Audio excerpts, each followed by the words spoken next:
been unconscionable for me in the last 10 months to witness my colleagues in this administration refusing to recognize the genocidal war that is taking place in Gaza, to not see the mothers who have lost countless children, the babies whose dead bodies are being dug out, to not understand that working tirelessly for a ceasefire is really not a thing, and they should be ashamed of themselves for saying such. Palestinians.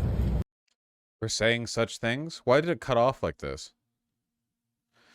AOC on Monday said Harris was working tirelessly for a ceasefire. Does somebody have the full video of this? Can I get the full video of this? A shot directly at AOC? Maybe, yeah. That seems likely. Why is working for a ceasefire not a thing? Because a ceasefire can't happen unless Netanyahu wants it to happen, and Netanyahu doesn't want it to happen because he's evil. Here we go. Is this it? Is this the... Well, U.S. Talking about the importance. Al Jazeera's Gabriel Elizondo spoke to her on the sidelines of the Democratic National Convention. Folks in the administration talking about the importance of protecting journalists without acknowledging the journalists that are being killed in Gaza. And I think that level of hypocrisy is on full display. It deals a deadly blow to our credibility on the world stage. And I do hope that there is a shift in that acknowledgement, because these journalists in Gaza. Thank you, Winnie. Here we go. This is the correct video. For humanity. Good afternoon, everyone. We gotta be quiet. It is an honor to join my siblings in the movement for justice. Chad is drama farming. Omar tweeted supporting AOC. I mean, everyone's, you know, drama farming here. But you can also be taking a shot at AOC while supporting her. Justice for humanity as the Congresswoman from the 5th Congressional District of Minnesota, who had the highest percentage of uncommitted voters to the tune of 32%. To witness my colleagues in this administration Here we go. refusing to recognize mothers who have lost countless, that working tirelessly for a ceasefire is really not a thing, and they should be ashamed of themselves for saying such thing. Because we supply these weapons. So if you really wanted a ceasefire, you just stop sending the weapons. That's right. It is that simple. That's right. So for me, it is clear.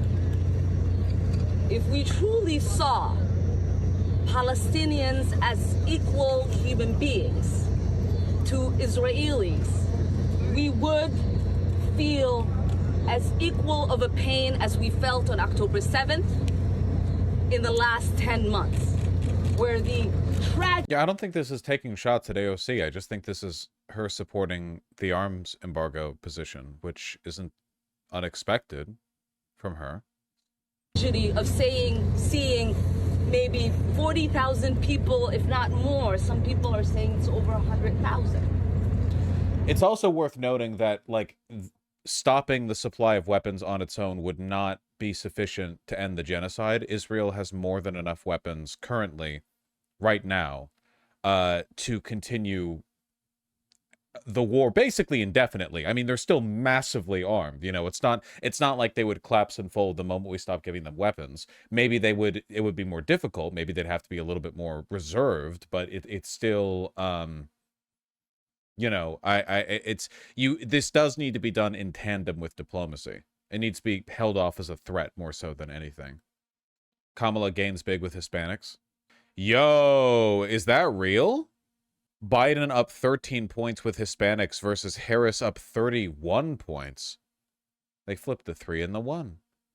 Give me Blexus. Can I, waiter, can I get a Texas swing state again, please? It's not going to happen. Not this time, at least. You cannot take away my Blexus dream. It would be nice. It would be nice. Gaza risk everything to tell a story, to bear witness, and without the press, we wouldn't know many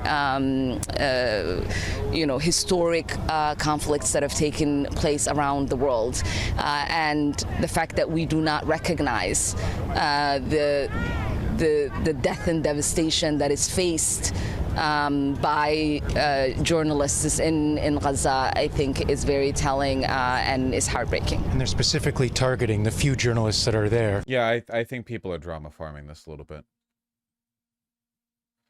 Just a little bit. Same drama frogs were in Hassan's stream. Well, of course.